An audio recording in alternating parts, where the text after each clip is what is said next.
नमस्कार, न्यूज के इकलौते फैमिली शो न्यूज की पाठशाला में आप सभी का स्वागत है। मैं हूं सुशांत सिन्हा। ये वो पाठशाला है जहां सबकी क्लास लगती है और खबर का चैप्टर इतने विस्तार से खोलता हूं कि वो जानकारी आपको कहीं और नहीं मिलेगी। ये हमारी गारंटी है और उस सरल भाषा में, अंदाज में खबर है आपके लिए कि आपको क्या, आपके बच्चों को भी समझ में आएगी। इसलिए इसे न्यूज का इकलौता फैमिली शो कहता हूं। बच्चों के हाथ से मोबाइल लीजिए, गेम खिलवाना छुड़वाइए। अब कहिए कि थोड़ा पाठशाला में देखो देश और दुनिया में क्या हो रहा है, सीखो। सबसे पहले आपको बताऊं पाठशाला में आज आपके लिए क्या क्या लाया हूं। वोटिंग से पहले गुजरात के पहले चरण का रिजल्ट आज आपके सामने रखूंगा। बीजेपी, कांग्रेस, आम आदमी पार्टी, किसको कितनी सीट, पूरा गणित आज आपको समझाऊंगा। राष्ट्रपति भवन में जो हुआ वो गुजरात में मोदी को सीटें दिलाएगा क्या? ऐसा क्या हुआ राष्ट्रपति भवन में जो गुजरात में नरेंद्र मोदी को सीटें दिलाएगा? आज उसका चैप्टर भी खोलूंगा। इसके अलावा क्या पीएम मोदी की भी जासूसी करवा रहा है चीन? बहुत इंपॉर्टेंट चैप्टर है, इसको जरूर देखिएगा। जिनपिंग के वो जासूस जो आपके घर में झांक रहे हैं, आपके घर में भी झांक रहे हैं, हमारे सबके घर में झांक रहे हो, ऐसा हो सकता है। वो जासूस किसके घर में झांक रहे होंगे, क्या जानकारी ले रहे होंगे, आज आपको यह बताऊंगा। और कल जो एक चैप्टर रह गया था वो आपको बताऊंगा कि जलती सिगरेट देखने वालों को भयंकर कैंसर कैसे हो रहा है। पीने वालों को तो छोड़िए, जो देख रहे हैं उनको कैसे हो रहा है, आज ये बताऊंगा। लेकिन पाठशाला में सबसे पहले दिन भर की बड़ी खबरों का एक साथ रिवीजन रोज की तरह, फिर पहला चैप्टर।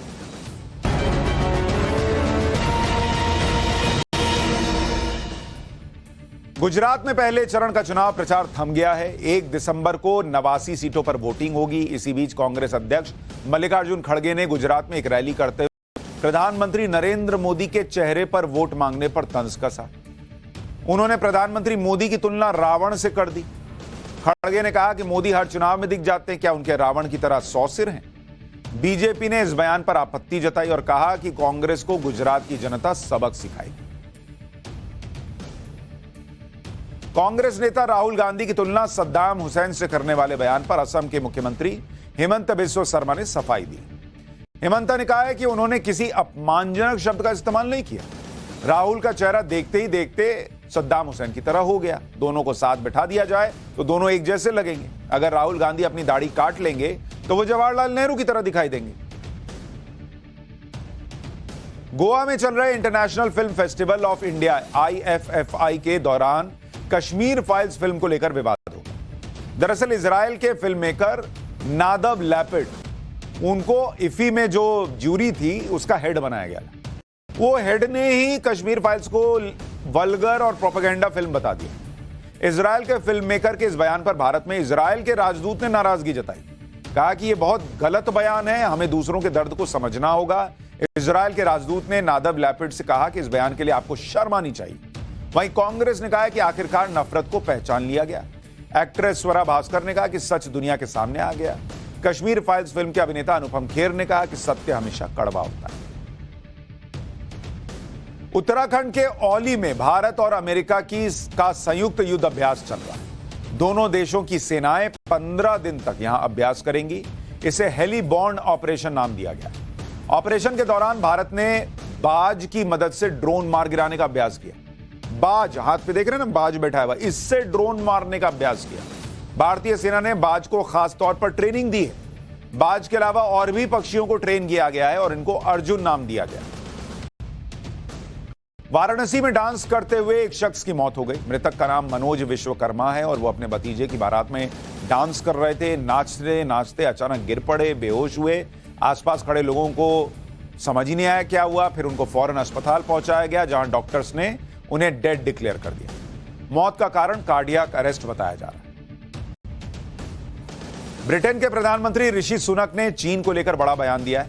ऋषि सुनक ने कहा है कि ब्रिटेन और चीन के संबंधों का गोल्डन पीरियड अब खत्म हो चुका है। चीन लगातार ब्रिटेन के हितों और मूल्यों को चुनौती दे रहा है। ऋषि सुनक ने कहा कि ब्रिटेन को अब चीन के प्रति अपने नजरिए को विकसित करने की जरूरत है। इसी दौरान ऋषि सुनक ने भारत के साथ फ्री ट्रेड एग्रीमेंट FTA को लेकर अपनी प्रतिबद्धता दोहराई। चीन में फुटबॉल वर्ल्ड कप के मैच एडिट होकर टेलीकास्ट किए जा रहे हैं। मैच के दौरान बिना मास्क पहने हुए फुटबॉल फैंस के विजुअल काट दिए जा रहे हैं। यानी चीन में दर्शक सिर्फ खिलाड़ियों को खेलते हुए देख रहे हैं, उसमें स्टेडियम में मौजूद दर्शकों को शोर और उनकी तस्वीर नहीं दिखाई जा रही है। चीन में कोविड नियमों के खिलाफ हो रहे प्रोटेस्ट को सरकार सेंसर कर रही है, साथ ही पब्लिक को यह संदेश दे रही है कि चीन में सख्त कोविड नियम जारी रहेंगे। ईरान की सेना ने पहली बार यह कबूल किया है कि एंटी हिजाब प्रोटेस्ट के दौरान अब तक 300 से ज्यादा लोगों की मौत हुई। ईरान में 16 सितंबर को 22 साल की महसा अमीनी की पुलिस कस्टडी में मौत हुई थी और उसके बाद ईरान में एंटी हिजाब प्रदर्शन चल रहा है लगातार, जिसको रोकने के लिए सेना तक डिप्लॉय करनी पड़ी। अभी तक प्रदर्शन के दौरान मौत के आंकड़े ईरान की सरकार या सेना नहीं बताती थी। कई मानवाधिकार संगठनों के मुताबिक ईरान में प्रदर्शन के दौरान 416 लोगों की मौत हो चुकी है। अब ईरान की सरकार 300 लोगों की मौत की बात कह रही है। तो यह हो गया दिन भर का रिवीजन। अब पाठशाला की पहली क्लास और इसमें गुजरात चुनाव का वो चैप्टर जिसमें रिजल्ट जानने के लिए आपको किसी पोल की जरूरत नहीं। इस क्लास के बाद आप खुद ही एक्सपर्ट होंगे, गुजरात का रिजल्ट खुद बताएंगे।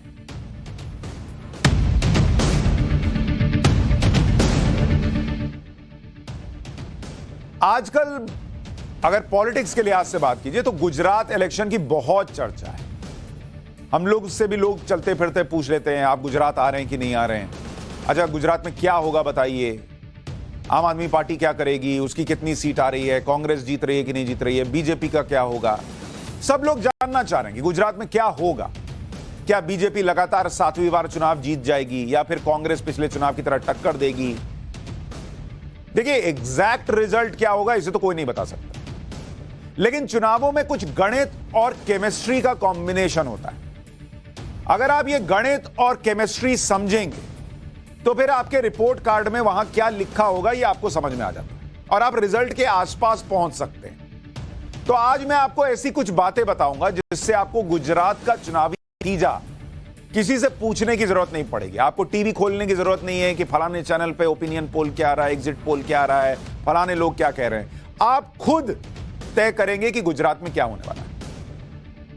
आप खुद गुजरात का चुनावी नतीजा समझ लेंगे। आप खुद सेफोलॉजिस्ट की भूमिका में होंगे। सेफोलॉजिस्ट कौन? जो बताता है कि चुनाव में क्या होगा, वो आप होंगे।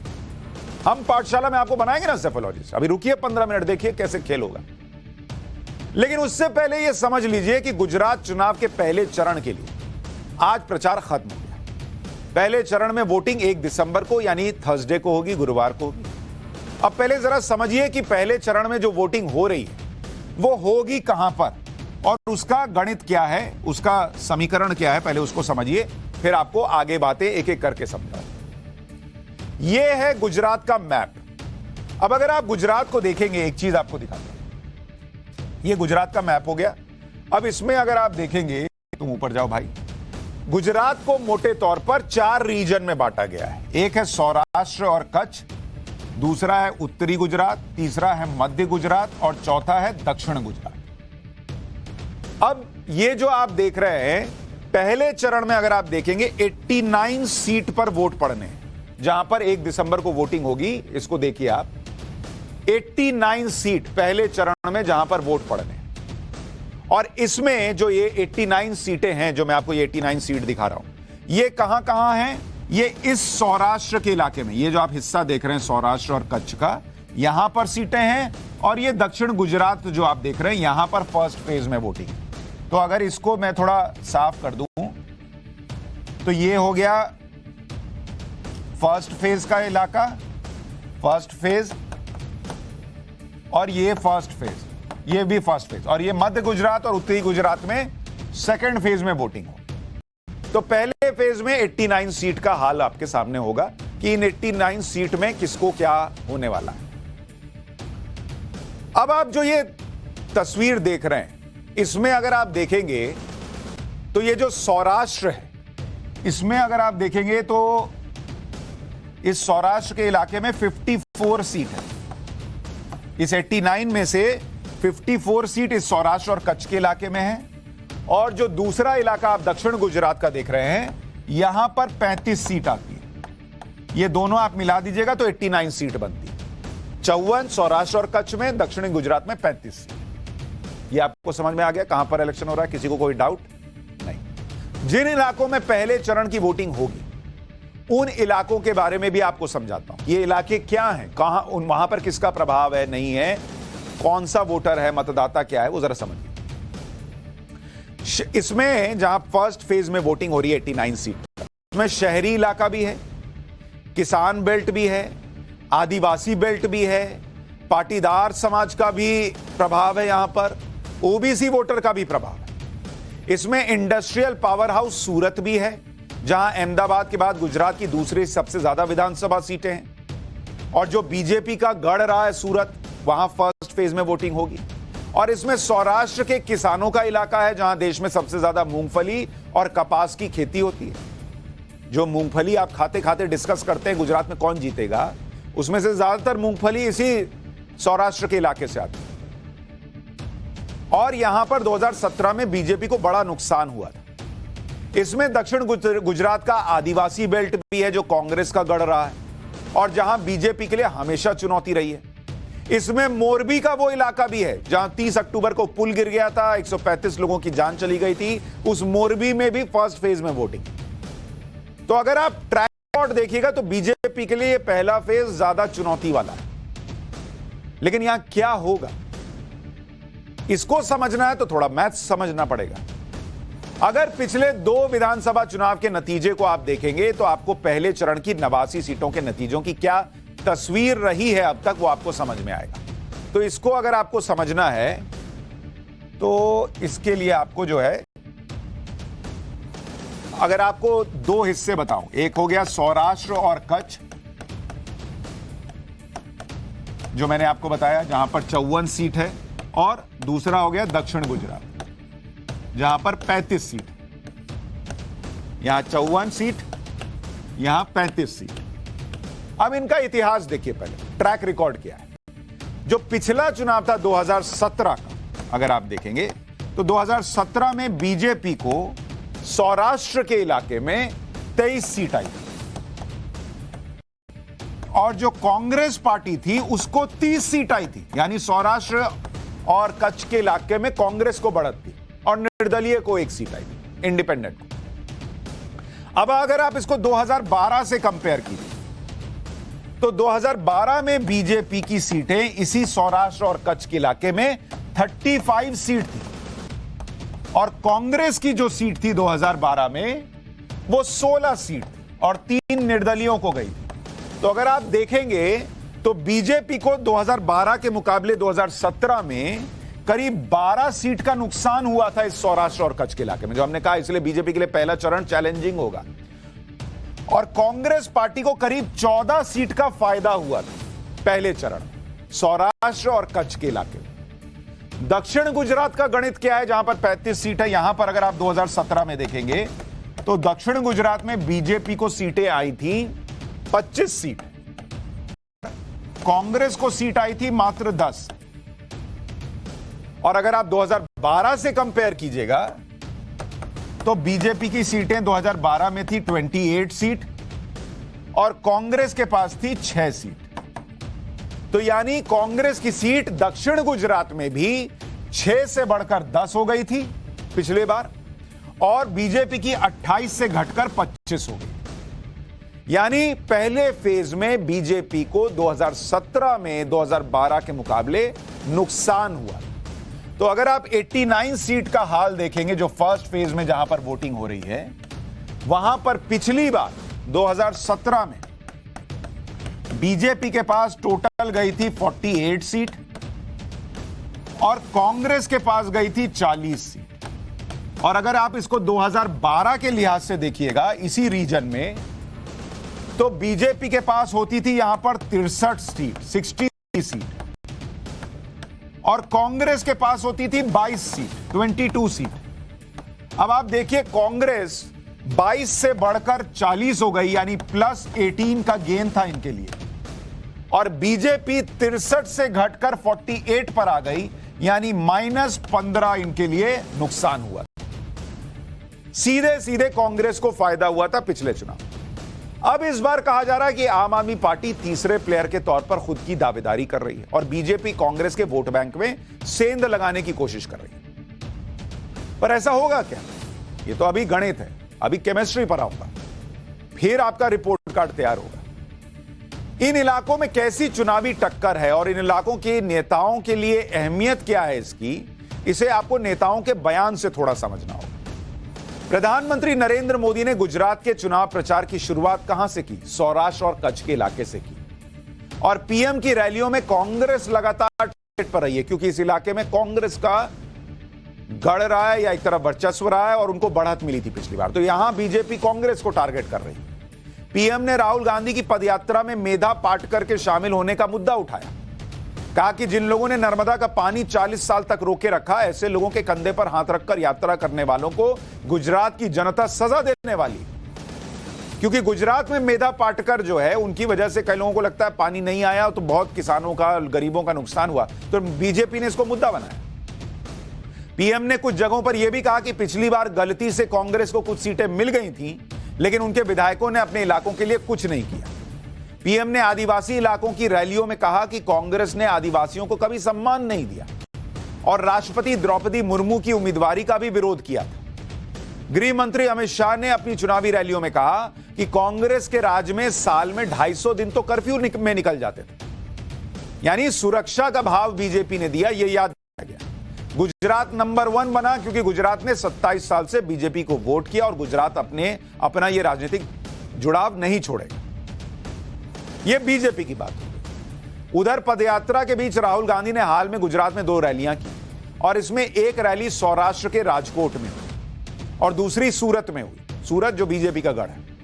राहुल गांधी ने अपनी रैलियों में मोरबी हादसे को मुद्दा बनाया, निजीकरण का मुद्दा उठाया, किसानों के कर्ज की बात की, आदिवासियों के मुद्दे उठाए। फिर आया तीसरा प्लेयर, अरविंद केजरीवाल की पार्टी आम आदमी पार्टी। उसने 3000 रुपए के बेरोजगारी भत्ते का जिक्र किया। 300 यूनिट फ्री बिजली के चुनावी वादों के साथ जनता को लुभा रहे हैं। ये 3 अलग अलग पार्टियों का हिसाब किताब हो गया। अब पहले चरण की वोटिंग में सबसे इंपॉर्टेंट जो है वो एक इलाका जो माना जा रहा है वो है सूरत। कहा जाता है कि सूरत ने ही पिछले बार गुजरात चुनाव की सूरत बदल दी। ये बहुत इंपॉर्टेंट इलाका। सूरत के इलाके की अहमियत आपको ऐसे समझनी होगी, जो ये सूरत का इलाका आपको बता रहा हूं, जो बीजेपी का गढ़ बताया जाता है। इस सूरत में क्या हुआ था जरा इसको देखिए।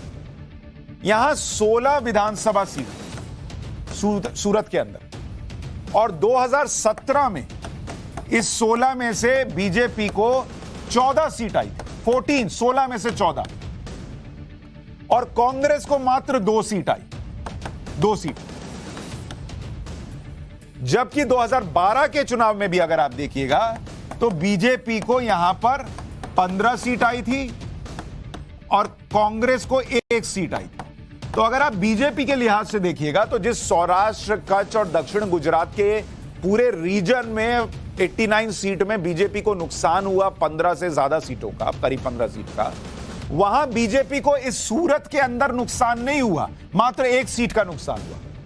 और इसीलिए कहा जाता है कि 2017 के चुनाव में बीजेपी अगर सरकार बना पाई तो वो सूरत की वजह से बना पाई। अगर सूरत ने वोट नहीं किया होता तो बीजेपी हो सकता है हाफ वे मार्क से पीछे रह जाती, क्योंकि बीजेपी के खिलाफ सूरत में व्यापारी वर्ग बहुत नाराज था। 2017 में यह कहा गया और सूरत में बीजेपी के लिए बड़ी चुनौती है।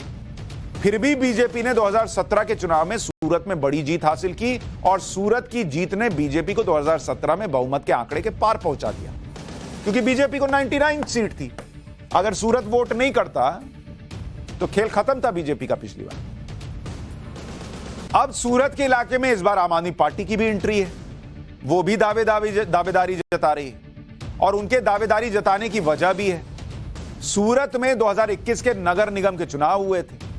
आम आदमी पार्टी को 120 में से 27 सीटें मिल गई नगर निगम में, तो उन्होंने कहा कि हम अब सूरत में खेल कर देंगे। अच्छा, इसके साथ क्या है कि वहां पर टेक्सटाइल हब है, जहां 185 के करीब मार्केट हैं और 65,000 के करीब दुकानें हैं। यहां 5 करोड़ मीटर कपड़ा हर दिन बनता है और अगस्त से अक्टूबर के बीच सालाना 16,000 करोड़ रुपए की सेल होती है। डायमंड सिटी भी सूरत को कहते हैं, जहां 5,000 से ज्यादा डायमंड की कटिंग और पॉलिशिंग यूनिट्स हैं। 7 लाख से ज्यादा लोग डायमंड के कारोबार से जुड़े हुए। तो आम आदमी पार्टी को लग रहा है कि यह व्यापारी वर्ग जो है यह हमको वोट करेगा और शहरी इलाका भी है तो शहरी वोटर हमारे साथ आ जाएगा। तो वो अपने आप में इसको लेकर कॉन्फिडेंट है। बीजेपी कॉन्फिडेंट है कि जब 2017 में इतनी लहर थी, गुस्सा था, तब तो इन लोगों ने हमारा साथ नहीं छोड़ा, तो इस बार क्यों छोड़ेंगे। तो इसलिए सूरत इस बार बीजेपी के लिए इंपॉर्टेंट रहेगा। पिछली बार कांग्रेस ने गुजरात में बीजेपी को कड़ी टक्कर दी, हालांकि इस बार के हालात पिछली बार से बहुत अलग है। अलग क्या है भाई? एक तो 2017 चुनाव में पाटीदार आंदोलन का असर था, जिसका नुकसान बीजेपी को हुआ था। इस बार ऐसा कोई विरोध तो चल नहीं रहा, तो वो बीजेपी के लिए कोई चुनौती नहीं। दूसरा, एंटी इनकम्बेंसी फैक्टर को दूर करने के लिए बीजेपी ने इस बार चुनाव से साल भर पहले ही मुख्यमंत्री के साथ पूरी कैबिनेट बदल दी। मतलब अपना कोर्स करेक्शन ये 1 साल पहले कर चुके हैं, क्योंकि बीजेपी आगे सोचती है, ये बहुत देर से नहीं चलते। मैंने आपको बताया था, प्राइम मिनिस्टर ने यूपी इलेक्शन का रिजल्ट आया, अगले दिन गुजरात में प्रचार शुरू कर दिया। तो इन्होंने पहले ही कोर्स करेक्शन किया। इस बार कांग्रेस का कैंपेन भी पिछली बार के उलट बहुत शांत है। राहुल गांधी भी गुजरात में पूरी तरह से प्रचार में जुटे ही नहीं। कांग्रेस के पिछली बार के स्टार कैंपेनर में से कई नेता इस बार तो बीजेपी में चले गए, जैसे अल्पेश ठाकुर, हार्दिक पटेल, ये लोग अब बीजेपी में हैं। अच्छा, इस बार आम आदमी पार्टी ने भी सीरियस प्लेयर के तौर पर खुद को झोंक दिया है, लेकिन ऐसा माना जा रहा है कि आम आदमी पार्टी कांग्रेस का ही नुकसान करेगी, क्योंकि जो बीजेपी से नाराज है उसको तय करना है कि कांग्रेस को चुनना है या आम आदमी पार्टी को चुनना है। तो वोट बटेगा तो बीजेपी को फायदा होगा, यह कहा जा रहा है। इस बार एक बड़ा अंतर यह भी है कि इस बार गुजरात के चुनाव में पीएम मोदी ने खुद को पूरी तरह से झोंक दिया, क्योंकि देखिए गुजरात का इलेक्शन का जो रिजल्ट आएगा ना, वो सिर्फ गुजरात तक सीमित नहीं रहेगा, उसका 2024 का इंप्लीकेशन है। अगर बीजेपी हार गई तो विपक्ष कहेगा कि जब ये अपना गढ़ नहीं बचा पा रहे तो 2024 क्या बचाएंगे, तो वहां से विपक्ष को मोमेंटम मिल जाएगा। अगर जीत गए तो बीजेपी कहेगी कि देखिए नरेंद्र मोदी को आज भी वही प्यार मिलता है, देश में मिलता है, गुजरात में मिलता है। तो 2017 से अगर आप कंपेयर कीजिएगा तो नरेंद्र मोदी ने इस तरह से गुजरात चुनाव को इस बार बनाया है जैसे वो खुद इस बार चुनाव में सीएम के पद के लिए लड़ रहे हो। ऐसा भाव आ रहा है कि उनका खुद का एकदम पर्सनल बहुत कुछ स्टेक पर जैसे लगा। 3 नवंबर को गुजरात चुनाव का ऐलान हुआ। 3 नवंबर को ऐलान हुआ। आप देखिए प्राइम मिनिस्टर का कमिटमेंट देखिए। 3 नवंबर को ऐलान होता है कि भाई चुनाव होगा, और आप उसके बाद देखिए 6 नवंबर से लेकर 29 नवंबर, इतने दिन के अंदर प्राइम मिनिस्टर जो हैं 25 रैली कर चुके हैं और 2 रोड शो कर चुके हैं। ये पीएम मोदी का आपको शेड्यूल बता रहा हूं। 6 से नवंबर से 29 नवंबर के बीच 25 रैली, और कहा जा रहा है कि पूरे चुनाव में, अभी सेकंड फेज चूंकि बचा हुआ, आज तो फर्स्ट फेज का प्रचार खत्म हुआ, पूरे चुनाव में नरेंद्र मोदी 51 से ज्यादा रैली कर सकते हैं, 51 रैली। जबकि आप 2017 के लिहाज से देखिएगा तो 2017 में नरेंद्र मोदी ने 34 रैली की थी। तो इसका मतलब नरेंद्र मोदी ने जो पिछली बार सीट कम हुई उसको समझते हुए खुद को झोंक दिया है गुजरात चुनाव। और जब गुजरात का बेटा उनको कहा जाता है, वो इतनी ताकत लगा रहे हैं कि 34 रैली पिछले बार के मुकाबले इस बार 51 कर दी, रोड शो कर रहे हैं, ताबड़तोड़ रैली चल रही है। अमित शाह एक तरफ, नड्डा जी एक तरफ, योगी आदित्यनाथ एक तरफ, हेमंत बिस्वा शर्मा एक तरफ, नरेंद्र मोदी एक तरफ। गुजरात में रैलियों की बहार लगा दी है बीजेपी। तो मैं आपसे जो कह रहा हूं कि बच्चा अगर रात भर पढ़ रहा है या बच्चा साल भर पढ़ रहा है, उसका ट्रैक रिकॉर्ड देखिएगा तो समझ में आता है कि उसका रिपोर्ट कार्ड में क्या लिखा आएगा। और अगर इसी को आप कंपेयर कीजिए, ये बीजेपी का हो गया। अब राहुल गांधी को देखिए, जो कांग्रेस के सबसे बड़े चेहरा बताए जाते हैं। राहुल गांधी का हिसाब क्या है? राहुल गांधी ने अभी तक मात्र 2 रैली की। कहां नरेंद्र मोदी 25 कर चुके, 50 से ज्यादा रैली करने वाले, राहुल गांधी मात्र 2 रैली। भारत जोड़ रहे थे दक्षिण में, फिर महाराष्ट्र में, फिर वो यहां पहुंचे। और ये आप अगर 2017 से कंपेयर कीजिएगा तो 2017 में राहुल गांधी ने ताकत लगाई थी। 30 रैली उन्होंने की थी गुजरात के अंदर और 12 मंदिर गए थे। 12 मंदिर गए थे और कांग्रेस की सीटें 77 आई थी। लेकिन इस बार राहुल गांधी मात्र 2 रैली। अब ये सरेंडर का भाव है या उनको लगता है मेरे बिना इतनी कम आराम से जीत मिल जाएगी, मुझे जाने की जरूरत नहीं है, या वो जैसे अपने आप को तपस्वी बता रहे हैं, वो अलग ही तपस्या कर रहे हैं। तो इससे भी अंदाजा लगता है क्या होगा क्या नहीं होगा। अब हो गया थोड़ा गणित, थोड़ा नेताओं की केमिस्ट्री, वो आपने समझा। अब थोड़ा फिर से गणित पर आता हूं। पहले चरण में आदिवासी प्रभाव वाले इलाके भी, और इनका मैथ्स आपको समझना होगा। ये 89 सीट पर आदिवासी वोट जो है उनका बड़ा प्रभाव है। अगर आप पूरे गुजरात के लिहाज से आदिवासी वोटों की बात कीजिएगा तो 47 विधानसभा सीटें ऐसी हैं गुजरात में जहां 10% से ज्यादा आदिवासी वोटर। ये ओवरऑल सीटें बता रहा हूं, 182। 40 विधानसभा सीटें ऐसी हैं जहां 20% से ज्यादा आदिवासी वोटर, और 31 विधानसभा सीटें ऐसी हैं गुजरात में यहां 30% से ज्यादा आदिवासी वोटर हैं। और गुजरात की आबादी में करीब 15% आदिवासी वोट है। करीब 26 आदिवासी समुदाय हैं जिनमें 48% के करीब भील आदिवासी। यानी आदिवासी समाज जिसकी तरफ जाता है उसको बड़ा फायदा होता है। और आदिवासी इलाकों में कहा जाता है कि बीजेपी के लिए बड़ी चुनौती रही। यहां कांग्रेस को बढ़त मिलती है, कांग्रेस को फायदा होता है, आदिवासी मूल तौर पर कांग्रेस के लिए वोट करते हैं। लेकिन इस बार बीजेपी के पक्ष में कई बातें जा रही। एक तो भारतीय ट्राइबल पार्टी का इस बार कांग्रेस से गठबंधन नहीं, तो यह बीजेपी के पक्ष में। दूसरा, आम आदमी पार्टी की एंट्री से आदिवासी इलाकों में चौतरफा लड़ाई हो गई, तो यह बीजेपी के पक्ष में। कांग्रेस के कई आदिवासी विधायक इस बार बीजेपी से जुड़ गए हैं, तो यह बात भी बीजेपी के पक्ष में जा रही है। और आदिवासी इलाकों में बीजेपी के लिए कैसे चैलेंज रहा है वो आप समझिए, क्योंकि अगर बीजेपी ये कह रही है, दावा कर रही है कि इस बार हम सबसे अच्छा परफॉर्मेंस करेंगे, तो उसको आदिवासी बहुल इलाकों में सीट चाहिए होगी। आदिवासी सीट अगर आप देखेंगे गुजरात के अंदर, रिजर्व सीट जो है कितनी है? 27 सीट गुजरात के अंदर आदिवासी बहुल इलाकों में। और 2017 में आप देखिए इस 27 में से मात्र 9 बीजेपी के पास गई थी।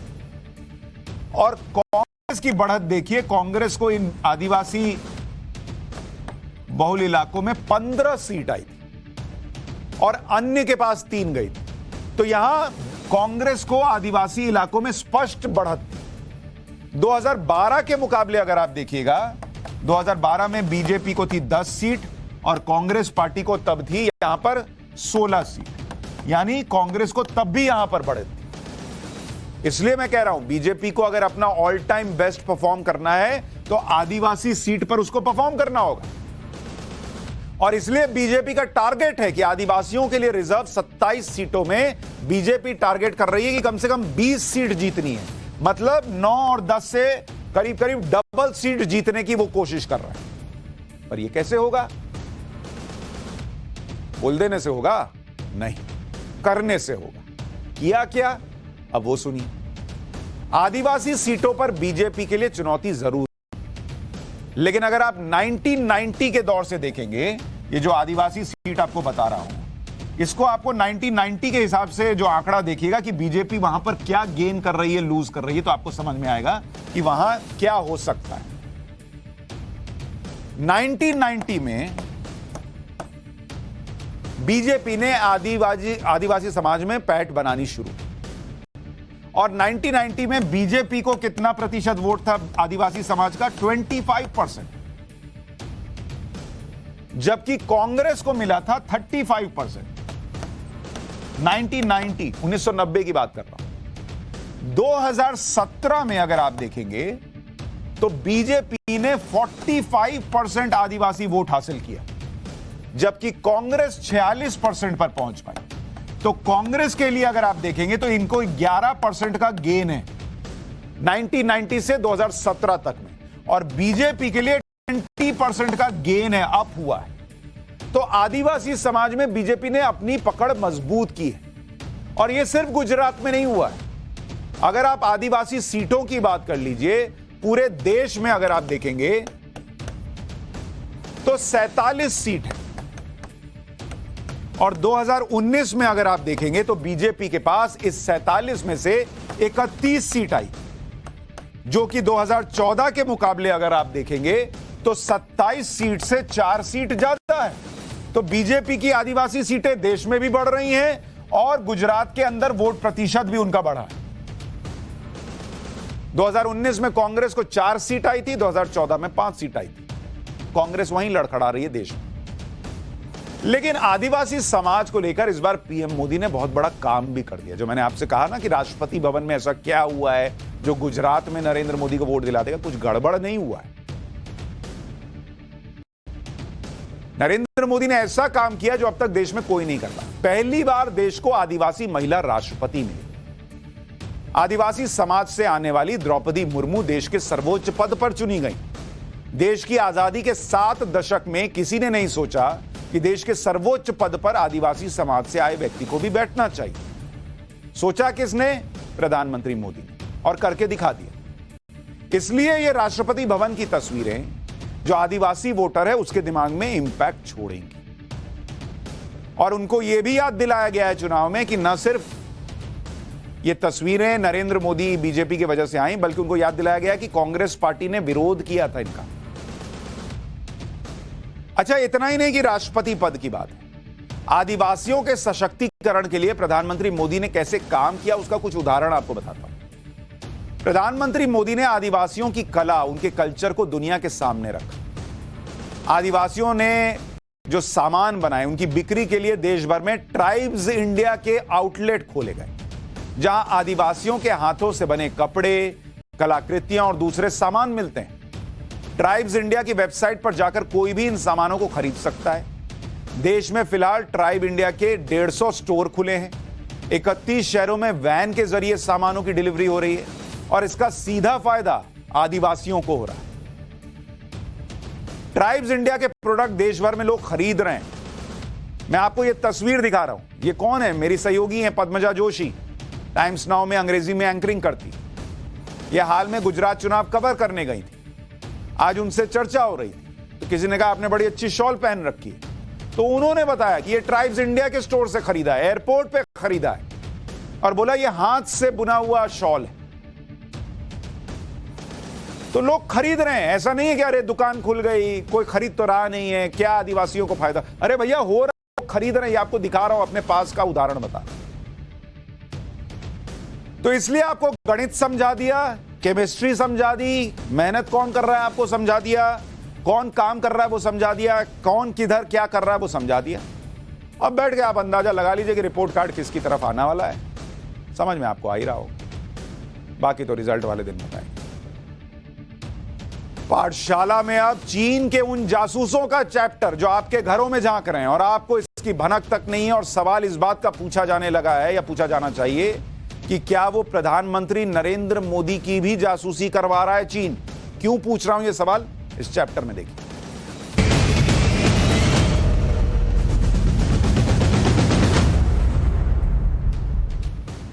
हमारे यहां क्या है, डेटा प्रिवेसी की बातें खूब होती हैं। भले ही आम लोगों को उतना फर्क नहीं पड़ता है कि उनका डेटा किधर जा रहा है नहीं जा रहा है, लेकिन अगर मैं आपसे कहूं कि आप अपने घर में, अपने दफ्तर में, अपने पार्क में, अपने मोहल्ले में जो कुछ कर रहे हैं, जो कुछ कह रहे हैं, वो सब रिकॉर्ड होकर चाइना पहुंच रहा है। सोच रहे हैं आप घर में कपड़ा बदल रहे हैं, हो सकता है ये चाइना में देख रहा हो कोई। आप अपने घर में पत्नी से क्या बात कर रहे हैं, ये चाइना में सुन रहा हो कोई। ये हो रहा है आसपास। आपके यहां हो रहा है या नहीं, अभी आपको चैप्टर देखकर समझ में आएगा, क्योंकि ये सुनकर किसी के भी कान खड़े हो जाने चाहिए। अक्सर आपने देखा होगा कि जहां पर सीसीटीवी कैमरे लगे होते हैं वहां यह लिखा होता है कि you are under CCTV surveillance, यानी आप सीसीटीवी कैमरों की निगरानी में। लेकिन अब मैं जो आपको बताने जा रहा हूं उसके बाद आप कहेंगे कि you are under China surveillance, यानी आप चीन की निगरानी में हैं। चीन आपके घर में झांक रहा है, सरकारी दफ्तरों में झांक रहा है क्या? और ऐसा मैं इसलिए कह रहा हूं क्योंकि हाल में ब्रिटेन में वहां की सरकार ने सरकारी दफ्तरों को चेतावनी दी है कि संवेदनशील जगहों पर अगर चीन की कंपनियों के बने सीसीटीवी कैमरा हैं तो हटा दो और लगाओ भी मत। अधिकारियों से कहा गया है कि वो इस बात पर विचार करें कि जो सीसीटीवी कैमरे पहले से लगे हैं वो भी कैसे हटाए जा सकते हैं।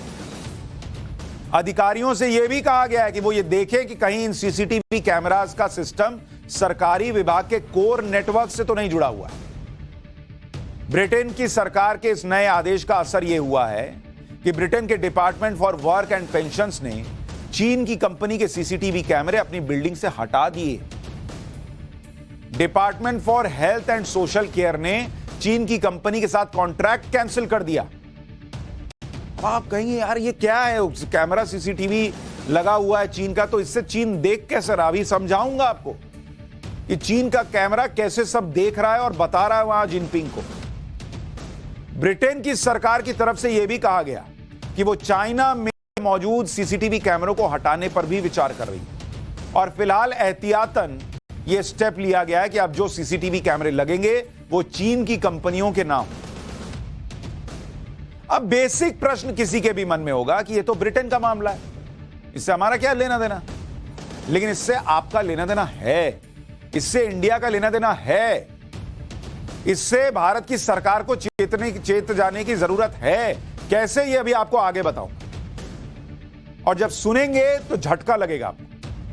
लेकिन पहले ब्रिटेन का पूरा किस्सा सुनिए, तब समझ में आएगा कि क्यों इंडिया की बात कर रहा हूं। ब्रिटेन की सरकार ने यह कहते हुए चीन की कंपनियों पर रोक लगाई कि उन्हें इस बात की आशंका है कि इन कैमरों के जरिए, वो जो सीसीटीवी कैमरा है उसके जरिए चीन ब्रिटेन की जासूसी कर सकता है। चीन के बने कैमरे ब्रिटेन की सुरक्षा के लिए खतरा हो सकते हैं। जिन चीन की कंपनियों पर ब्रिटेन को शक है उसमें चीन की दो कंपनियों के नाम लिए जा रहे हैं, एक है हिकविजन और दूसरा है दहुआ।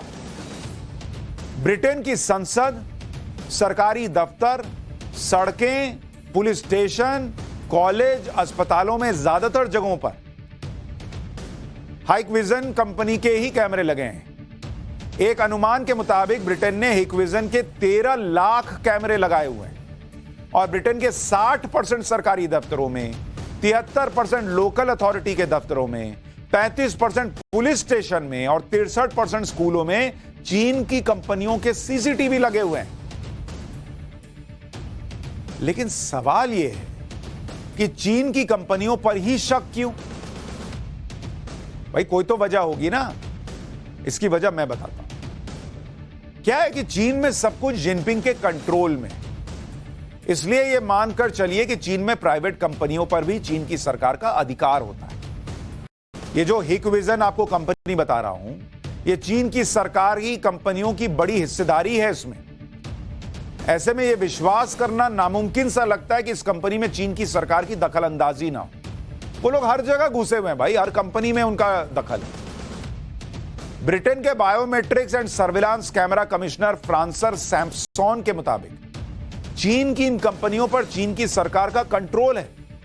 ये कंपनियां चीन के डेटा शेयरिंग कानून से बंधी हुई हैं। मतलब इनको चीन की सरकार अगर डेटा मांगे तो देना पड़ता है, ये वहां कानून है। चीन में कानून के मुताबिक जो भी कंपनियां विजुअल सर्विलांस सिस्टम बना रही हैं उन्हें चीन के कानून के मुताबिक चीन की सुरक्षा एजेंसीज के साथ सहयोग करना होगा। मतलब अगर कोई कंपनी है और उसने सीसीटीवी बनाया है और सरकार कह देगी कि तुम इसका डेटा हमको दो, तो देना पड़ेगा।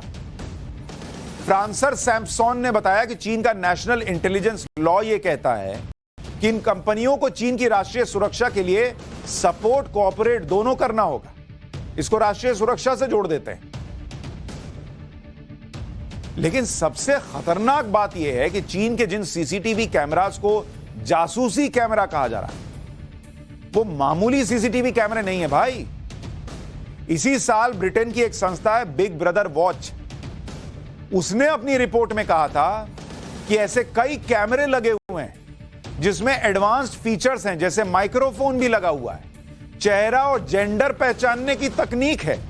ये कैमरे ऐसी तकनीक से लैस हैं जो ये तक पहचान सकते हैं कि कैमरे में जो शख्स दिख रहा है वो किस मूल का है, मतलब एशियन है या अमेरिकी है या अफ्रीका का, यहां तक सब पहचान सकते हैं ये लोग। ये ऐसा कैमरा बनाया हुआ है।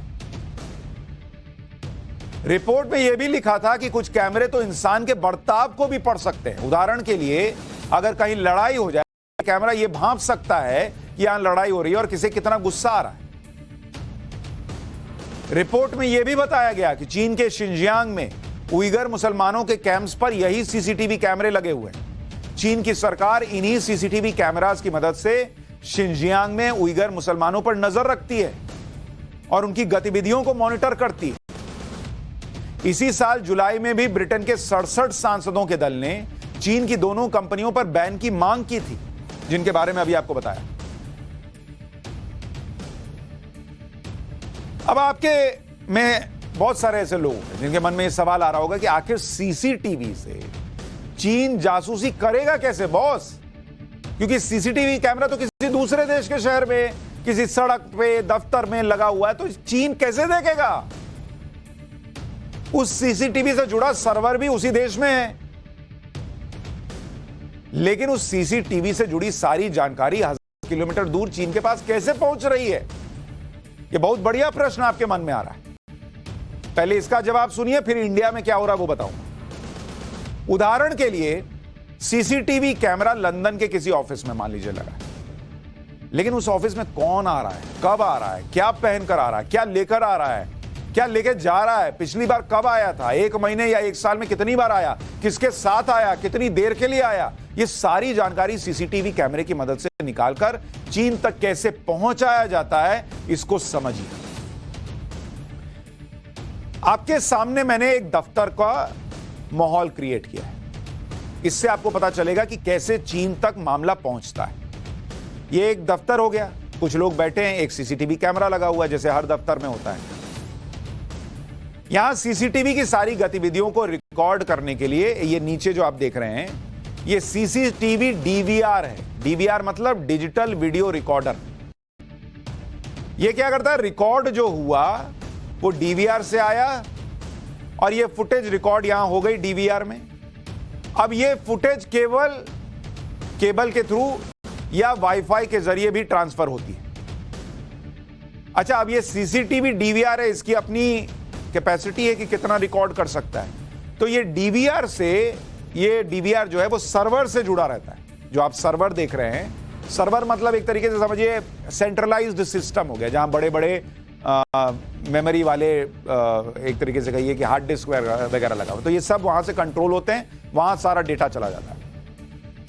तो सारी फुटेज सर्वर में स्टोर होती है और ये लगातार कंटिन्यूअसली हो रहा है। सीसीटीवी में रिकॉर्ड, डीवीआर से सर्वर, ये चल रहा है।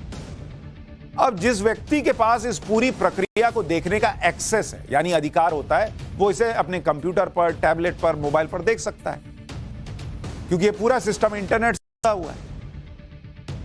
यहीं से फुटेज हैकिंग का खेल शुरू होता है। दरअसल ये जो अब आप सैटेलाइट देख रहे हैं, सैटेलाइट की एंट्री हुई, इन सीसीटीवीज में एआई यानी आर्टिफिशियल इंटेलिजेंस सिस्टम लगाता है चाइना, यह दावा किया जा रहा है, जिसमें फुटेज अपने मनचाहे सर्वर पर ट्रांसफर करने की तकनीक भी फिट कर दी जाती है। आपको तो लग रहा है आपके सर्वर पर जा रहा है, लेकिन वो चीन के सर्वर में भी जा रहा है। वो जो आप देख रहे हैं पीछे सैटेलाइट और चीन का सर्वर, वो कैसे चीन के सर्वर में भेजना है वो उसमें अंदर लगा दिया है। और जैसे ही ये सीसीटीवी इंटरनेट के कांटेक्ट में आया, वैसे ही सारी फुटेज सैटेलाइट की मदद से चीन तक भी पहुंच गई।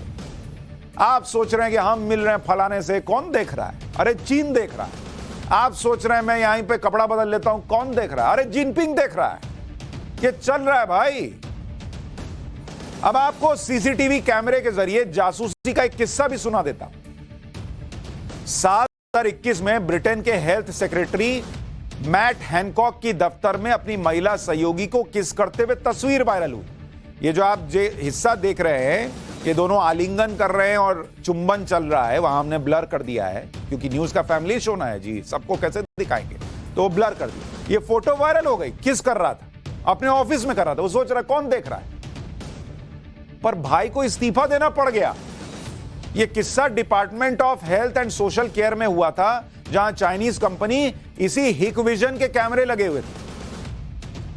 और तब भी यह आशंका जताई गई थी कि इस तस्वीर को जानबूझकर लीक किया गया। नहीं तो कैसे हुआ? तो लोगों को लगा कि ये हिकविजन से चाइना पहुंचा और चाइना ने इसका खेल कर दिया। जिस हिकविजन कंपनी के सीसीटीवी कैमरास को बैन किया गया, थोड़ा उसकी डिटेल भी जान लीजिए। फिर इंडिया पर आऊंगा। हिकविजन सीसीटीवी कैमरे बनाने वाली दुनिया की सबसे बड़ी कंपनी। ग्लोबल सीसीटीवी मार्केट के 31% से ज्यादा पर हिकविजन का कब्जा है। हिकविजन के सीसीटीवी कैमरे और दूसरे उपकरण 190 देशों में इस्तेमाल होते हैं। हिकविजन कंपनी में 41% या कह लीजिए 42% हिस्सेदारी China electronics technology group corporation की है, जो चीन की सरकारी कंपनी का 42% हिस्सा है इस कंपनी में, हिकविजन। ब्रिटेन में इसी हिकविजन को बैन किया गया और कहा गया है कि हिकविजन से राष्ट्रीय सुरक्षा को खतरे की बात पूरी तरह से गलत है। यह हिकविजन का बयान है। जब बैन हो गया तो इसने भी अपना बयान दिया, इसका भी तो पक्ष सुनना होगा ना। तो वो कह रहा है कि यह गलत बात है। अभी तक किसी भी संस्थान ने खतरे की बात साबित नहीं की है। हिकविजन यूजर का डेटा किसी तीसरे पक्ष को ट्रांसमिट नहीं कर सकता, वो ये दावा कर रहा है। यूजर डेटाबेस को हिकविजन मैनेज नहीं करता, ये कंपनी दावा करती है। वैसे चीन की कंपनियों पर जासूसी के आरोप भी नए नहीं, और सिर्फ ब्रिटेन में ही इन कंपनियों पर एक्शन नहीं लिया गया, दुनिया के दूसरे देशों में भी हुआ है। अमेरिका ने चीन की कंपनियों के कम्युनिकेशंस इक्विपमेंट के इंपोर्ट और सेल पर बैन लगा दिया। चीन की कंपनियों के प्रोडक्ट को राष्ट्रीय सुरक्षा के लिए खतरा मानते हुए अमेरिका ने ह्यूएई, जेटी, हाइटेरा कम्युनिकेशंस, हिकविजन और दहुआ, इनके प्रोडक्ट पर बैन लगा दिया। यह अमेरिका भी लगा चुका है। अभी दहुआ और हिकविजन बताया था ना, इस पे अमेरिका में भी बैन लगाया है। स्कॉटलैंड ने भी हिकविजन के सीसीटीवी कैमरों को हटाया जा रहा है स्कॉटलैंड के अंदर। तो सब ऐसे ही परेशान तो नहीं हो रहे होंगे, कुछ तो उनको भी लग रहा होगा। लाखों लाख कैमरे लगे हैं और वो कह रहे हैं कि एक काम करो, इसको हटाओ दूसरा लगाओ, कुछ तो सोच रहे होंगे। अच्छा, किसी का ट्रैक रिकॉर्ड भी होता है। जासूसी करने में चीन की कंपनियां पहले ही बदनाम है। की चालबाजी का एक किस्सा और सुना देता हूं आपको, लीजिए। 2012 का साल था। ईस्ट अफ्रीकन देश है इथियोपिया। इसमें अफ्रीकन यूनियन के हेडक्वार्टर की नई बिल्डिंग की शुरुआत हुई। तो बिल्डिंग बनाने के लिए चीन ने 1600 करोड़ रुपए खर्च किए। चीन ने इसे ऐसे पेश किया कि वो अफ्रीका को गिफ्ट दे रहा है और वो अफ्रीकी देशों से अच्छे संबंध चाहता है। वो ये बता के थोड़ी जासूसी करता है कि हम सुनो तुम्हारा डेटा चुराएंगे। वो तो अरे हम तुम्हारे दोस्त हैं ऐसा बोल के करता है। तो चीन ने भी वही किया। लेकिन इन लोगों को ये समझते समझते कि चीन किसी का दोस्त होगा, ये अपने लोगों का दोस्त नहीं है, ये किसी और का दोस्त होगा, ये इनको खेल समझ में आया 2018 में, 6 साल के बाद। क्या समझ में आया? चीन ने अफ्रीकन यूनियन के लिए जो नया हेडक्वार्टर बनाया, उसमें कंप्यूटर नेटवर्क भी चीन ने लगवा दिया कि एक काम करो, मैं ही बिल्डिंग बनवा रहा हूं तो तुम एक काम करो, नेटवर्क भी मैं ही लगा देता हूं। उन्होंने लगवा लिया। साल 2018 में पता चला कि चीन इस कंप्यूटर नेटवर्क के जरिए जासूसी कर रहा है, सारा डेटा ट्रांसफर कर ले रहा है। चीन की चोरी तब पकड़ी गई जब एक टेक्नीशियन ने यह नोटिस किया, यार सब चले गए घर और रात में 2 बजे अचानक से डेटा यूजेज बढ़ जाता है, जब कोई ऑफिस में है ही नहीं। ये डेटा कौन इस्तेमाल कर रहा है भाई? बिल्डिंग खाली है और डेटा इधर से उधर हो रहा है, और वो भी रात के 2 बजे। तो जांच हुई, इसने बोला होगा सुबह, सर ये तो डेटा इधर से उधर जा रहा है। तो जांच हुई, पता चला कि अफ्रीकन यूनियन की कॉन्फिडेंशियल डेटा शंघाई के सर्वर पर कॉपी किया जा रहा। इसके बाद इनकी बुद्धि खुली। अफ्रीकन यूनियन ने खुद के सर्वर का इस्तेमाल शुरू किया। बोला तुम चीन भैया, तुमसे ना दोस्ती चलेगी, तुम अपना रखो, हम अपना सर्वर लगाएंगे। और इसमें चीन की मदद लेने से इनकार कर दिया। पूरी बिल्डिंग की तलाशी ली गई कि कहीं कोई बग तो नहीं लगा होगा। यह तो चीन का हाल है। अब आता हूं इंडिया पर। आपके मन में आ रहा होगा कि भाई कंपनी बता दी, क्या हो रहा है, क्या आरोप लग रहा है, ये बता दिया। इंडिया का क्या सीन है भाई? भारत में भी चाइनीज सीसीटीवी का जाल है। मार्च 2021 में सूचना प्रसारण मंत्रालय ने बताया था कि पूरे भारत में अलग अलग सरकारी दफ्तरों में लगभग चाइनीज कंपनियों के 10 लाख सीसीटीवी कैमरे लगे हुए सरकारी ऑफिसेज में।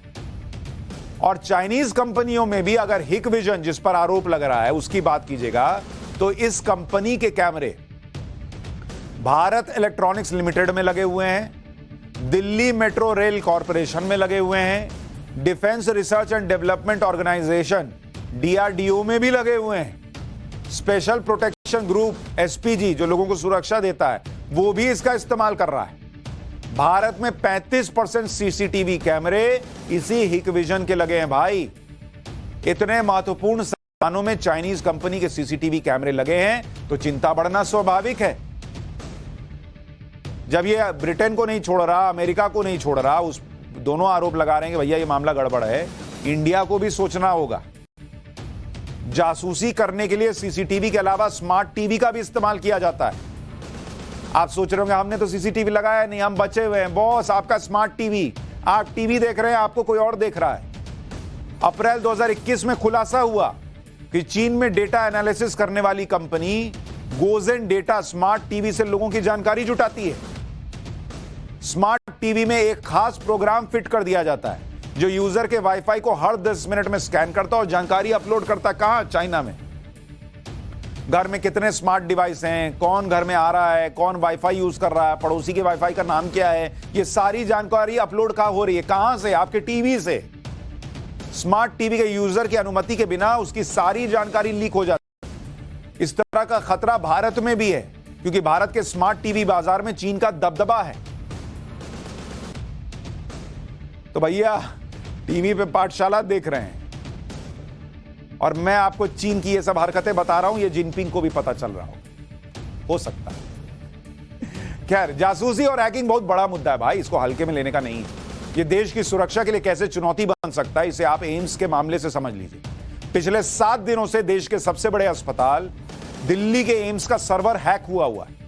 दिल्ली पुलिस की intelligence fusion and strategic operation को समझ ही नहीं आ रहा कि सर्वर हैक किया किसने, किस देश से, किस शहर से हैक हुआ, यह पता नहीं चल रहा। 7 दिन हो गए।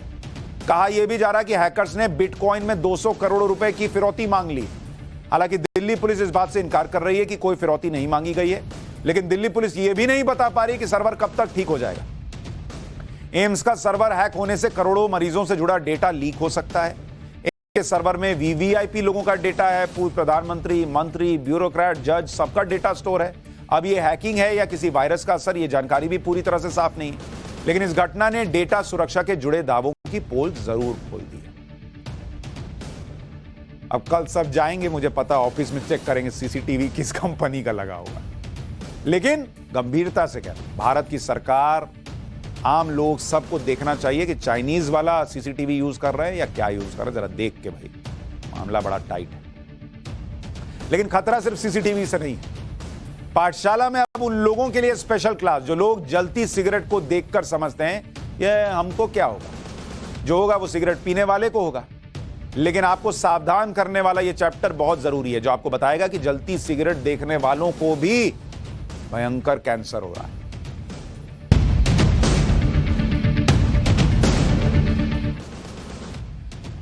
बॉस, इतना तो पता है सिगरेट जानलेवा है, वो पीने से अंदर एनर्जी तो बनती नहीं है। ये आपके अंदर प्रोटीन तो जा नहीं रहा है सिगरेट में, तंबाकू जा रहा है, तो अच्छा तो है नहीं। लेकिन सिर्फ सिगरेट पीने वालों के लिए नहीं, सिगरेट ना पीने वालों के लिए भी ये जानलेवा हो सकती है। जो फेफड़े का कैंसर है, लंग कैंसर, इस पर एक बहुत हैरान करने वाली और बहुत डरावनी रिपोर्ट आई।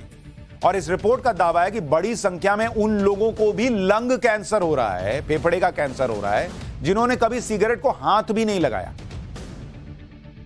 लंग कैंसर के 304 मरीजों पर रिसर्च हुई और क्या पता चला बॉस, आपको पता है 154 मरीज स्मोकर थे, यानी धूम्रपान करने वाले लोग, जबकि नॉन स्मोकर जो सिगरेट पी नहीं रहे थे, वो सिगरेट देख रहे थे कि कोई पी रहा है, जलती सिगरेट को मात्र देख रहे थे और सोच रहे थे कि ये फेफड़ा जला रहा है अपना। उनको पता ही नहीं उनका खुद का फेफड़ा जल रहा था। 154 स्मोकर थे, 150 नॉन स्मोकर थे जिनको लंग कैंसर हुआ। यह रिसर्च मार्च 2012 से नवंबर 2022 के दौरान की गई। सोचिए, जितना सिगरेट पीने वाले को हो रहा है उतना सिगरेट न पीने वाले को लंग कैंसर हो रहा है। सबसे डराने वाली बात यह है कि इन सभी 150 नॉन स्मोकर मरीजों की उम्र 30 साल से भी कम थी, क्योंकि उसी वक्त दोस्ती यारी में आदमी साथ में चला जाता है, अरे मत पीना ना यार, खड़े तो रहो, जरा बॉस को गाली ही दे ले। इसमें 70% मरीज ऐसे भी थे जिनकी उम्र 50 साल से कम थी। इस फैक्ट से यह बात सामने आई कि युवाओं के फेफड़े इतने कमजोर पाए गए कि बिना स्मोकिंग के भी उन्हें लंग कैंसर हो गया। इसके बहुत से कारण हैं, इसके बारे में आगे बताऊंगा। इसके अलावा लंग कैंसर के कुछ कि कुल मरीजों में 70% मरीज ऐसे मिले जिनकी उम्र 50 साल से कम थी और 10% मरीज ऐसे थे जिनकी उम्र 40 साल से कम थी।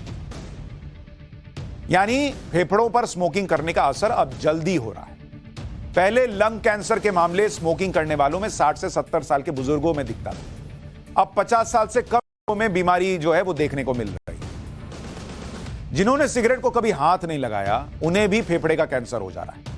इसमें भी उन लोगों को बहुत सावधान रहना चाहिए जो लोग सिगरेट पीने वालों के आसपास खड़े होते हैं। इसे पैसिव स्मोकिंग कहते हैं। पैसिव स्मोकिंग में ना चाहते हुए भी आप सिगरेट का धुआं पी रहे हैं। उत्तर भारत के कई अस्पतालों और कैंसर का इलाज करने वाले डॉक्टर्स के आधार पर यह आंकड़ा सामने आया कि उत्तर भारत में लंग कैंसर के मरीजों में स्मोकर और नॉन स्मोकर की संख्या लगभग बराबर है। फेफड़े को लेकर जो जांच हुई उसमें लंग केयर फाउंडेशन की एक रिसर्च के मुताबिक करीब 3 दशक पहले 1988 में भारत में लंग कैंसर के मामलों में स्मोकिंग करने वाले लोगों की संख्या 90% होती थी और नॉन स्मोकर्स की संख्या मात्र 10% होती थी। लेकिन 2018 आते आते यह आंकड़ा बहुत तेजी से बदल गया और अब लंग कैंसर के मरीजों में स्मोकर और नॉन स्मोकर यानी पैसिव स्मोकर दोनों का आंकड़ा 50-50% हो गया है। अमेरिका के कैंसर पेशेंट्स एड एसोसिएशन के मुताबिक पैसिव स्मोकिंग से 25 से 30% लंग कैंसर का खतरा बढ़ जाता है। अमेरिका हर साल लगभग 1,30,000 लोगों की मौत लंग कैंसर की वजह से देखता है और इसमें पैसिव स्मोकर लोगों की संख्या 7,000 से ज्यादा थी। भारत में करीब 26 लाख लोग लंग कैंसर के मरीज हैं। इसमें लगभग आधे लोगों ने कभी स्मोकिंग ही नहीं की, मतलब 13 लाख लोग ऐसे हैं जिन्होंने कभी स्मोक नहीं किया लेकिन फेफड़ा बोल गया। इसके अलावा 10 में से 3 लंग कैंसर के मरीजों में इसका बीमारी का कारण वायु प्रदूषण भी पाया गया। सिर्फ सिगरेट भी नहीं है लेकिन वायु प्रदूषण भी है, पर सिगरेट का भी असर है। ये भी नॉन स्मोकर थे लेकिन लंबे समय तक PM 2.5 के संपर्क में रहने से फेफड़ों का संक्रमण हो गया और लंग कैंसर का कारण बन गया। इसके अलावा 50 साल से कम उम्र के 21% मरीजों में लंग कैंसर का कारण जेनेटिक था, यानी उन्हें यह बीमारी अपने पूर्वजों से मिली थी। सबसे दुखद बात यह है कि लंग कैंसर के 75% मरीजों को तीसरी या चौथी स्टेज में जाके पता चला कि लंग कैंसर, और तब तक तो बहुत फैल चुका था। लंग कैंसर बढ़ने का एक कारण है इलाज में देरी। इसकी भी एक वजह है ट्यूबरकुलोसिस, टीबी जिसको कहते हैं आम बोलचाल की भाषा, क्योंकि लंग कैंसर के लक्षणों को शुरुआत में टीबी समझ लिया जाता है, खांस रहा है टीबी होगा, इसलिए टीबी और लंग कैंसर के शुरुआती लक्षणों को समझना पड़ेगा। सांस लेने में समस्या होती है, खांसते समय खून आना, वजन लगातार कम होना, ये सब ध्यान दीजिए। ये तो हुई उन लोगों की बात जो सिगरेट बीड़ी नहीं पीते लेकिन कैंसर का शिकार हो रहे हैं, लेकिन एक बहुत बड़ा वर्ग वो भी है जो सब कुछ जानने समझने के बाद भी सिगरेट पिए जा रहा है, ये जानते हुए भी कि सिगरेट कैंसर का सबसे बड़ा कारण है। और अब तो आपको यह भी पता चल रहा है कि आप तो सिगरेट पीकर अपना फेफड़ा जला ही रहे, आप दूसरे को भी कैंसर दे रहे हैं बॉस, लेकिन इस बात का उन पर कोई फर्क ही नहीं पड़ रहा है। अगर यह फिक्र धुएं में उड़ जाती, दुनिया के सभी देशों के राष्ट्राध्यक्ष, ब्यूरोक्रेट्स, सेनाध्यक्ष अपनी चिंताओं को सिगरेट में उड़ा रहे हैं। घंटी बज गई, लेकिन यह बड़ा इंपॉर्टेंट चैप्टर था। तो अगली बार आपका दोस्त कहे कि चल भाई सिगरेट पीकर आते हैं, और आप कहे कि मैं नहीं पीता हूं, और वो कहे कि तू बस खड़ा रहना, देख लेना, तो उसको कहना बॉस अगर दोस्ती है तो पहले खुद भी छोड़ो, और नहीं छोड़ सकते हो तो मेरी जान छोड़ो, मुझे यहां बैठने दो, तुम पी के आओ, फिर हम बात करेंगे। पाठशाला में आज के लिए इतना ही। कल रात 8:50 अटेंडेंस लगेगी। नमस्कार।